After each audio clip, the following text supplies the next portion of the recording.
Today, I'm gonna show you how to 10x your OpenClaw automations by using the power of skills and crons. So without squirrel ado, let's build. All right, so I prepared this visual prop for us to compare what I believe is the right version versus the wrong version of scheduling cron jobs. So let's compare the common pattern. You write the cron schedule, you pick the time, the frequency, the time zone. So far, so good, right? Then you dump the entire workflow into the prompt. Every step, every edge case, every formatting rule, every API call, validation checks, you get the idea. This turns the cron into a 50+ line cron. This is where it starts to break.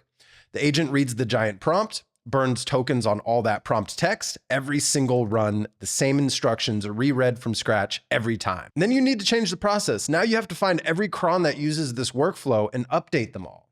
Did you get all 5? Are you sure, right? This is where the drift starts to happen. Then you get inconsistent results. Cron number 1 has the old instructions. Cron number 3 has the new ones. Cron number 5 has a mix. You start to see the point here. Your outputs are different every time and you can't figure out why. Well, here's the skill first pattern.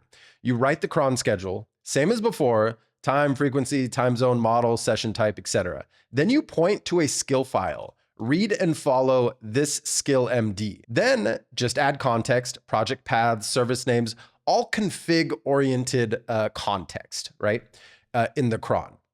Then the agent reads the skill file, right? Full workflow with steps, validation, edge cases, all of the automation, the repeatable tasks, the workflow itself, all of that context and information should live in the SKILL.md for that automation. Now, let's say you need to change the process. You only need to update one file, right? That SKILL.md associated with that workflow or automation. Every cron that references it automatically picks up the change, 0 cron edits needed. It's a single source of truth. You get consistent results on every single run. I personally ran into this when I was first starting out, where my morning briefs, I'm using this as an example, my morning briefs, sometimes the formatting would be great, sometimes it wouldn't.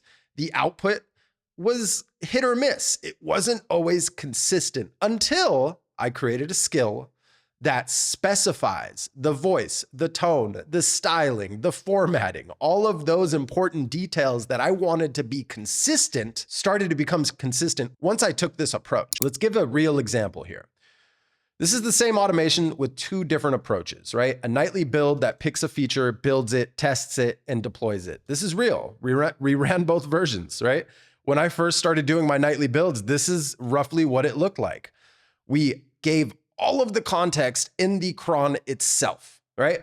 Whereas now, this is what the cron looks like.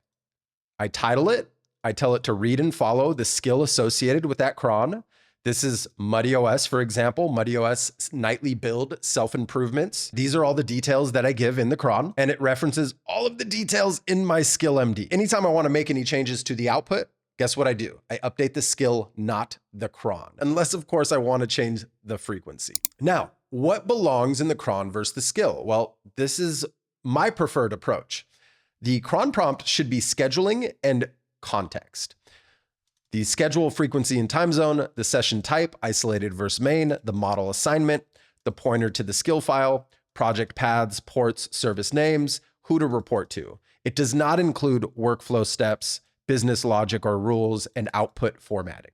Now on the SKILL.md, this is where you focus on the workflow and logic, right? This is the single source of truth for how the cron job is going to run and execute. You give step-by-step instructions, right? There's no limit to the amount of lines you can add in your skill. You can get as detailed as you like. Validation rules and checks, output format and templates, edge cases and error handling, prerequisites and dependencies, quality gates. You do not schedule or time in the SKILL.md.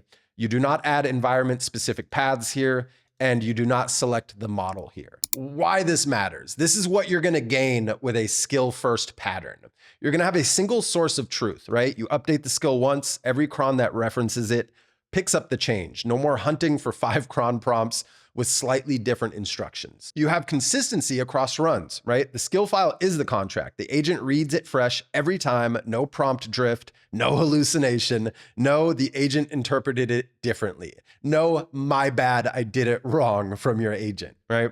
Now, this leads to fewer tokens, which leads to a lower cost, right? Instead of having to prompt each cron, right, with all of these details, you give a simple 8 to 10 line cron, and then it reads the skill. The file read does not cost you any tokens, right? And then it's reusable across triggers. So the same skill can be referenced by a daily cron, weekly cron, and manual trigger should you choose to configure it this way. What happens when you don't do this, right? I learned this the hard way. I went through a lot of trial and error with MuddyOS, and I'm going to give you some examples into MuddyOS on how I have things configured here in a moment, but I want to finish this visual guide of comparing right versus wrong, right? Cron prompt said, add an ideation.json with title and description. The skill file said, run validation script. If the title is empty, the build fails. The cron prompt was a copy of an older version of the skill. The skill got updated with validation. The cron prompt didn't.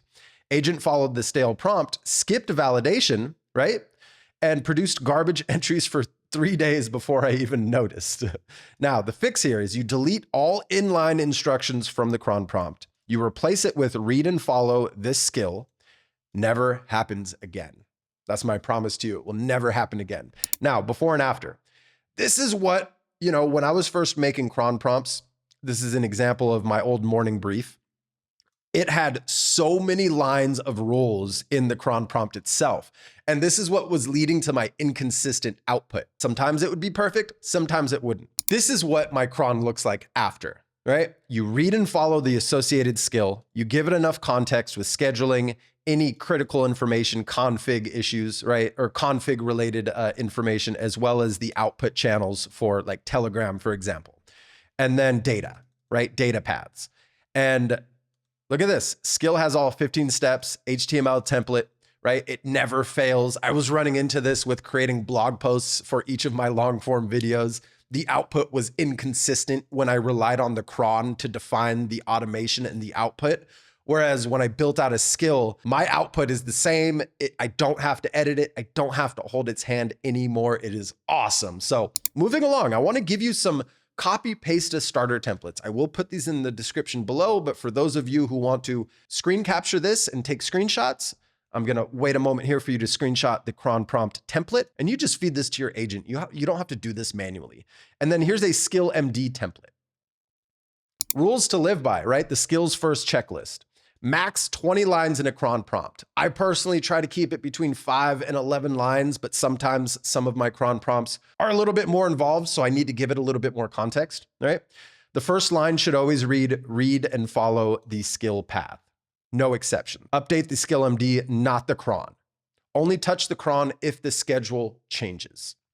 Never paste skill steps into the cron. Reference the file always. One skill per workflow. Multiple crons can reference the same skill. Cron equals scheduling plus context. Skill equals workflow plus logic. Never mix them. Always use isolated sessions. This is something I've found with my environment. It may not be the same for your environment, but I've found that if you ever have cron jobs that don't run, that's probably because your main session with your agent is idle. And if you don't schedule isolated sessions and your main session is idle, well, guess what? Those crons will not run. That's a very key characteristic of crons that you want to run no matter what, whether or not you're working on the system real time.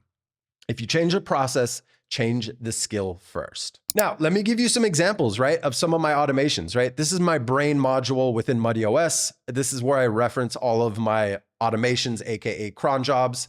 And I'm just going to give you an example, like my GitHub backup here. As you can see here, it shows all of the frequency, the delivery mechanism, right? Telegram, what model I'm using for that particular scheduled job.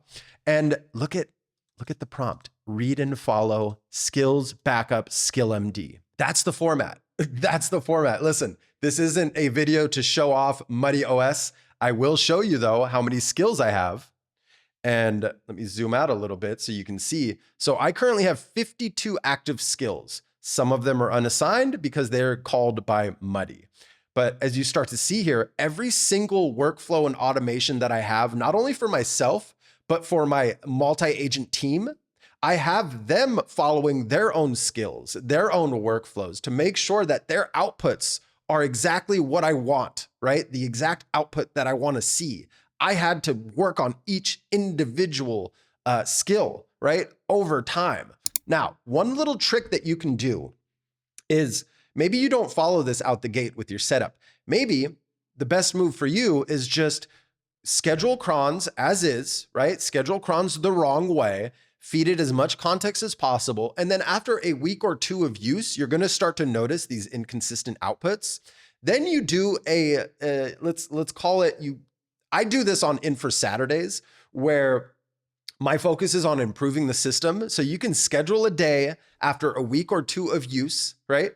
To say, hey, I want to analyze all of our existing workflows via cron prompts. I want to create skills for each cron prompt. And I want to follow this structure that I outlined here in this video for you today. I hope you found some value in today's video. Now, I'm not an AI expert. I'm building in public and sharing what actually works. If you'd like to see me make a particular video around a specific topic, drop a comment below. Let me know who you are, what you do, who your target audience is, and what your question is, and I will add a video to my queue, custom tailored just for you. Thank you so much for tuning into today's video. My name is Marcelo. This is Clearmud, and clarity matters.